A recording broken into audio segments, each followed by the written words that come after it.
Hello, welcome. Good morning, all of you. Let's start our today's new session because our previous session is end. तो शुरू करते हैं आज का हमारा नया लेसन, जो कि पहले वाला हम ख़त्म कर चुके हैं। चैप्टर 5 देखते हैं, periodic classification of elements. Element का क्लासिफिकेशन किस तरह से करना है उसके बारे में बात करते हैं हम।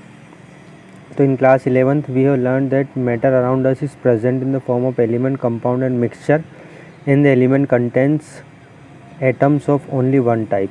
ये हम क्लास 9th में देख चुके हैं कि एलिमेंट को हम एलिमेंट्स जो मैटर हमारे चारों तरफ होता है उसको हम एलिमेंट, कंपाउंड और मिक्सचर में क्लासीफाई कर सकते हैं। और एलिमेंट क्या होता है जिसमें सिर्फ एक सिंगल तरह का एटम प्रेजेंट होता है।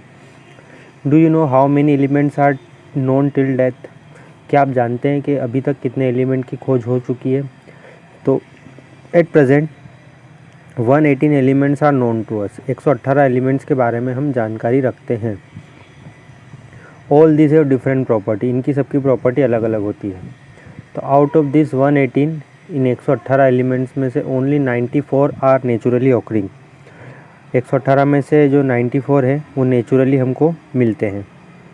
सो at different elements were being discovered, scientist gathered more and more information about the properties of this element. तो जैसे जैसे एलिमेंट खोजे गए वैसे वैसे उनके बारे में जानकारी आती गई, साइंटिस्ट और उनके बारे में जानकारी लेते गए।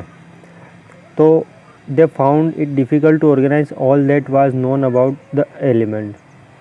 दे started looking for some pattern in their property. वो कुछ पैटर्न को खोज रहे थे कि जिससे कुछ एलिमेंट में सिमिलरिटी मिले, ऐसा एक पैटर्न मिल जाए जिससे हम उनको अरेंज कर सकें। On the basis of which they could study such a large number of element with easy, जिससे कि इतने बड़े लार्ज नंबर ऑफ एलिमेंट को आसानी से खोजा जा सके।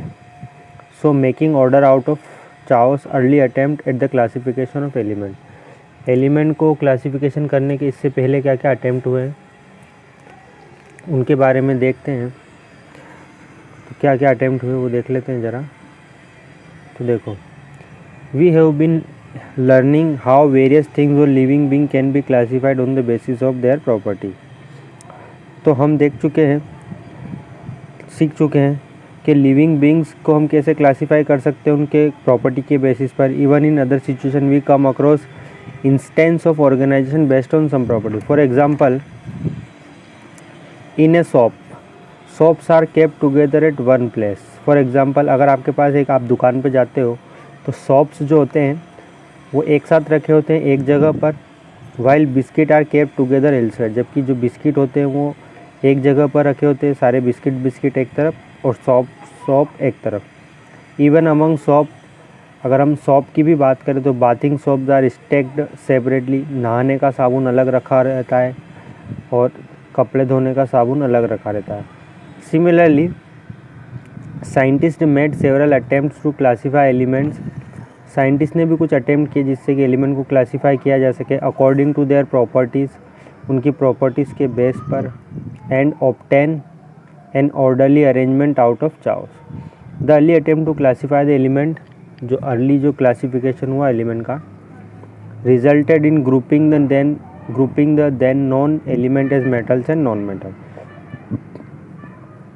Later further classification were tried out as our knowledge of elements and their properties increase। तो एक फिगर है, देखो इसमें क्या लिखा है। Imagine you and your friends have found piece of an old map to reach a treasures।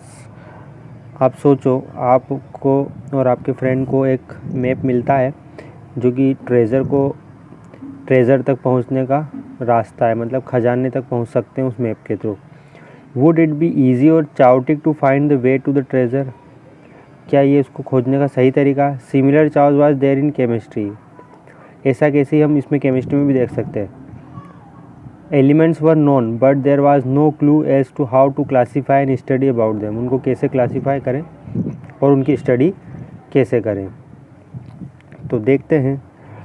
The earlier attempt to classify the element resulted in grouping then known element as metals or non-metal। पहले element को classification करने का जो तरीका था उसमें element को classify किया गया था मेटल्स और नॉन मेटल्स में। Later further classification were tried, उसके बाद और भी क्लासिफिकेशन आए as our knowledge of elements and their property increase. तो सबसे पहले जो क्लासिफिकेशन किया था एलिमेंट को वो था डोबेराइनर्स का ट्राइड। क्या था डोबेराइनर्स का ट्राइड, इसके बारे में जानकारी लेते हैं। In the year 1870 John Wolfgang Dobereiner, एक जर्मन केमिस्ट था, try to arrange the element with similar property into groups. उसने एलिमेंट को अरेंज करने की कोशिश करी थी, जिनकी सिमिलर प्रॉपर्टी थी उनको अरेंज करने के लिए इसने क्या किया, ही आइडेंटिफाइड सम ग्रुप्स, उसने कुछ ग्रुप बनाए, पहचान करी जिसमें 3 एलिमेंट्स से मतलब 3 एलिमेंट्स का एक ग्रुप बनाया, उनको आइडेंटिफाई किया। So he called this group triad. और ये जो ग्रुप थे 3 एलिमेंट्स का जो इसने सिमिलर ग्रुप बनाया, इसको इसने बोला triads, this were triads. Dobereiner showed that when the 3, Dobereiner ने बोला कि 3 element were return in the order of increasing atomic मास। जब हम 3 एलिमेंट को उनके एटॉमिक मास के ऑर्डर में लिखते हैं, है ना, ये जो 3 एलिमेंट हैं इनको जब इनके एटॉमिक मास के ऑर्डर में लिखते हैं, the atomic mass of the middle element was रफली, तो जो बीच का एलिमेंट होगा, फर्स्ट, सेकंड और थर्ड, तो जो बीच वाला एलिमेंट होगा उसका जो एटॉमिक मास होगा वो 2 एलिमेंट का एवरेज होगा। 2 एलिमेंट है, फर्स्ट एलिमेंट और थर्ड एलिमेंट, उन दोनों का एवरेज ले लेंगे तो मिडिल वाले एलिमेंट का एटॉमिक मास आ जाएगा। फॉर एग्जांपल, ये आप एग्जांपल देख सकते हो, यहाँ पर ये कुछ ग्रुप्स बने, जैसे ग्रुप ए एलिमेंट का, इसमें नाइट्रोजन, फास्फोरस, आर्सेनिक है, इसमें एटॉमिक मास है इंक्रीजिंग नंबर में, जैसे नाइट्रोजन का 14 है, फास्फोरस का 31 है, आर्सेनिक का 74.9।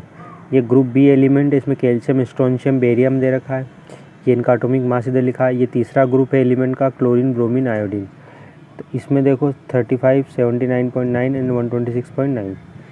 ये तो इसने क्या बोला था कि जब आप इस ग्रुप में देखोगे तो जैसे नाइट्रोजन, इस तरह से इसने बताया। तो यहाँ पर एक एग्जांपल दे रखा है, द लिथियम, सोडियम और पोटेशियम, ये 3 एलिमेंट का एक ग्रुप बनाया गया था, लिथियम, सोडियम एंड पोटेशियम।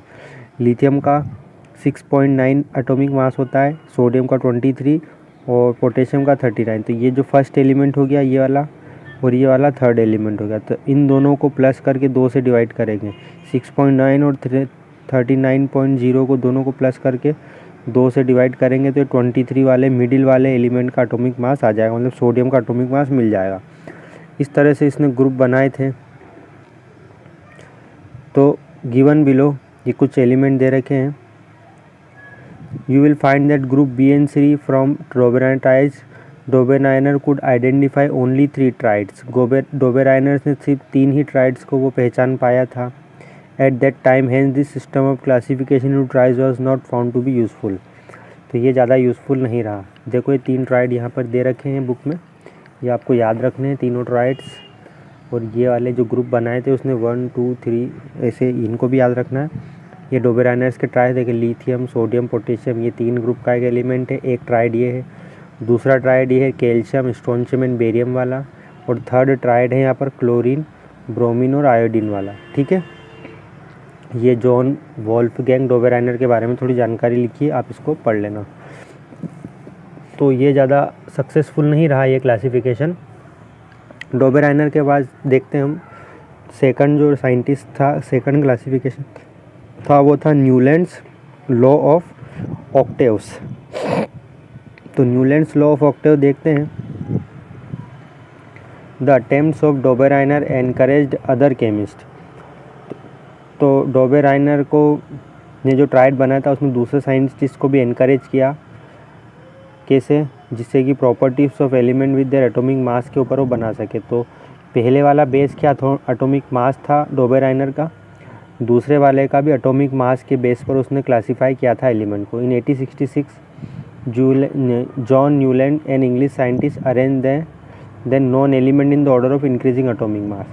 इसने भी इंक्रीजिंग एटॉमिक मास के बेस पर इन एलिमेंट को जमाया।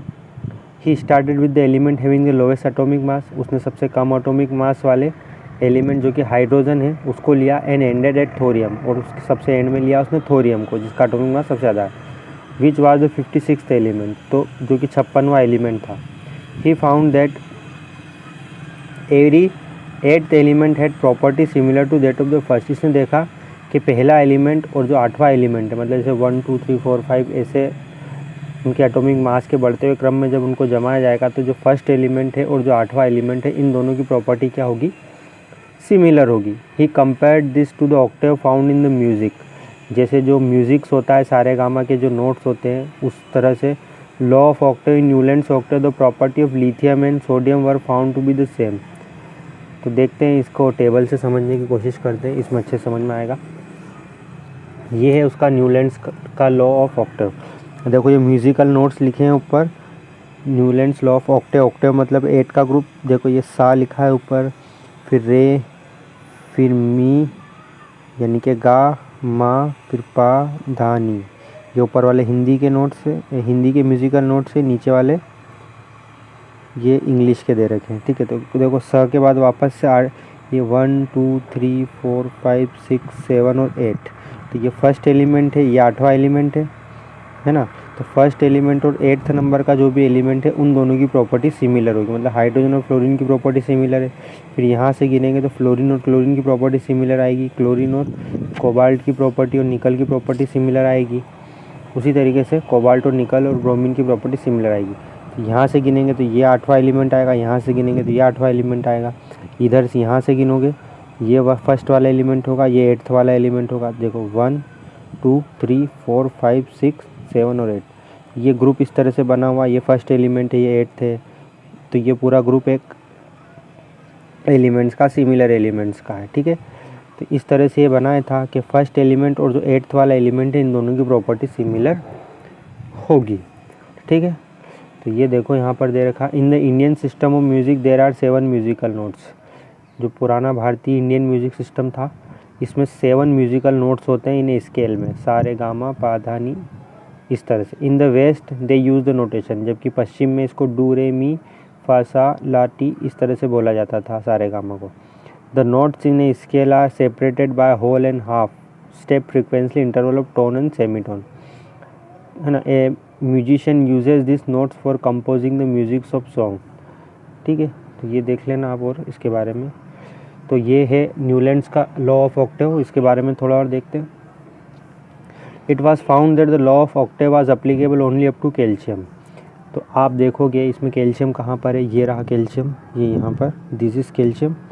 तो ये यहाँ से hydrogen, lithium, helium, boron, carbon, nitrogen, oxygen, फिर ये इधर से जाएंगे, फिर फ्लोरीन, फिर इधर आएंगे, फिर यहाँ तक। ये जो कैल्शियम तक तो ये सब कुछ सही है, मतलब कैल्शियम तक ये लॉ जो ऑक्टेव है ये पूरा सही है।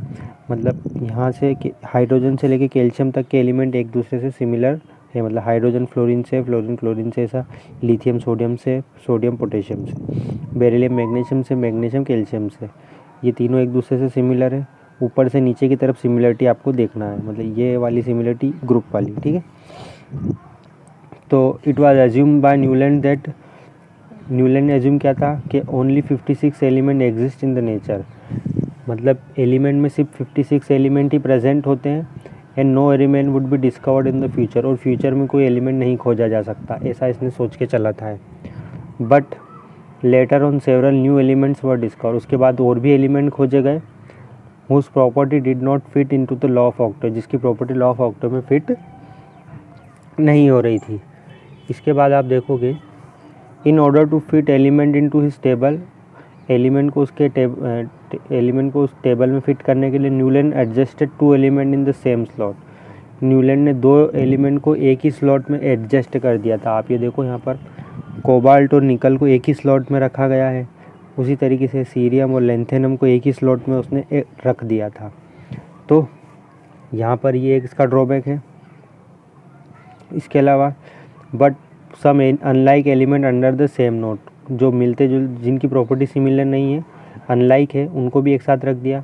Can you find example of this table 5.3, note that cobalt and nickel मैंने बताई है आपको, same slot and these are placed in the same column as fluorine, chlorine and bromine.